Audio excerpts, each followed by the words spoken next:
So barely, so. Oh, sorry. Oh, no, that's good. I just wanted to say, he obviously, well, it will be obvious soon, is not gonna be standing up to give his speech, and there's reasons for that. That's okay. So, first of all, thank you, Lois, fellow Toastmasters.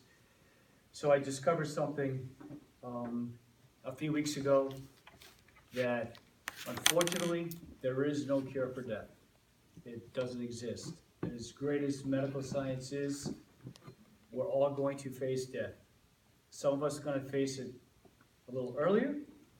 Some of us are gonna get to face it a little later. But ultimately, it's an individual task that each of us as human beings are going to have to face, because death is part of life. In order to live, we must die. So, with that being said, I still think that one can have a positive outlook on life. Because on 22 March, I was in this little dank, dirty hospital room, if you will, in Norwich, Connecticut, of all places, where I got a diagnosis from a radiologist and from another radiologist who, to me, appeared to be a smoker. Essentially showing me a scan of my brain and telling me that you have an abnormal tumor on your brain, and that you need to immediately go to Yale New Haven Hospital in order to see this brain neurosurgeon named Dr. Maritola. I had no idea who these two doctors were that I saw. I went there because my insurance company said, if you go there, your out-of-pocket copay will be $40 versus $3,000.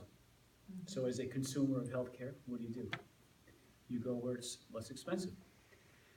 So, as a layman, obviously you know when you see an image, you know what right looks like, and you know what wrong looks like. And don't really need to have a degree in like Bev in science to understand this.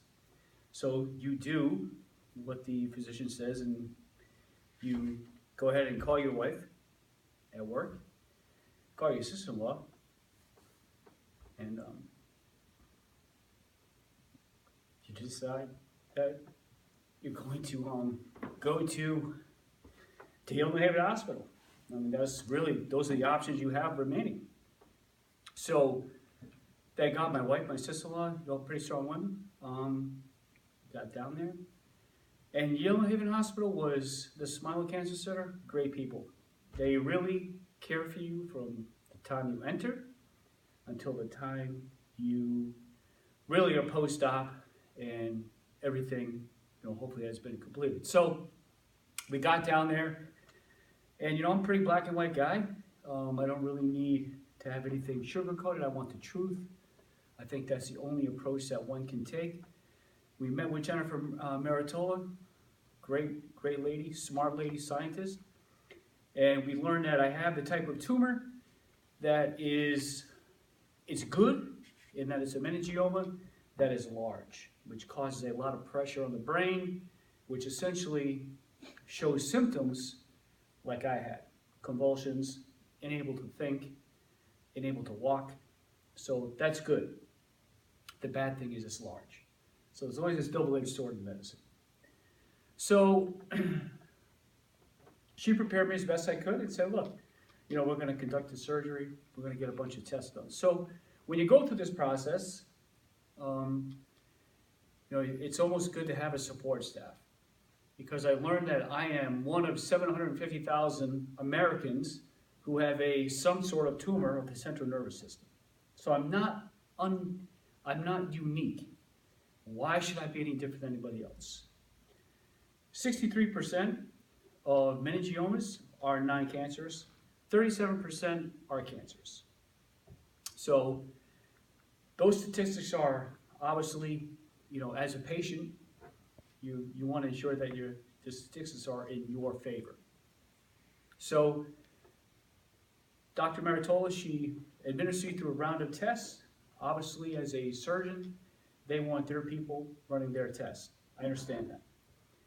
We got testing done, we came home, and not more than 20 minutes later, get a phone call from Dr. Maritola. Hey, Corey, I'm not liking the CAT scan. As a patient, when you hear you don't like that, you get concerned. You're like, oh boy, now what? So essentially, what they want to do is they are trying to map out the route via GPS, if you will, so when the surgeon cuts, they have a clear path to eliminate the problem. So she wanted additional testing, which I felt was smart. Let's do it. We went back to Yale, and we had additional testing, and I was scheduled for about 6 hours of surgery on Friday morning, the 24th at 7:30 in the morning. I arrived at 7:30, well, I stayed overnight, 7:30 in the morning, rolled into the OR, and being a kind of a tech guy, I was amazed at the amount of equipment that they had at their disposal. It was out of control. They're able to conduct live MRIs while conducting surgery on your brain, which is the only place in America that will do that. 3 hours later, surgery is completed. Doctor calls my wife, the whole family together, bunch of Army guys who have been steadfast supporters, and essentially, hey, the tumor has been removed, and we're happy with what we have. I then suffered through the next 4 days in the hospital. I don't know if you've ever been through ICU. That is no place to recover. That is the worst place in the world. My doctor said, do you want to go home? I'm like, are you crazy? Of course. I was released. So where we're at right now today is I spoke to my doctor yesterday. I do have a type 2 tumor, which essentially means that we need to be more aggressive with treating the tumor. Most likely radiation. It's not a type 3 or type 4, which is really what you don't want. It's type 2. So not all is bad. So when something like this occurs, I went from being the fittest guy in probably, at least I know in my little world, I was the fittest guy, but I was the oldest guy, and I was the most badass dude. I could climb mountains, do anything.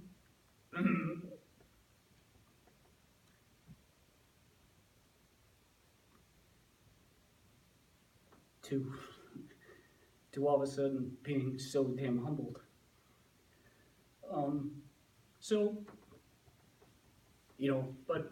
And I'm trying to stress to my friends is I don't want a pity party.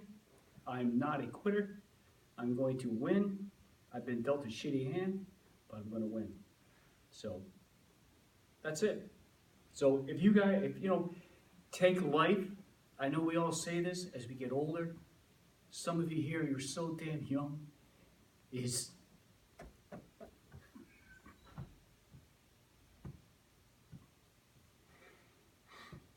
maximize the time you have every single day. And that's it.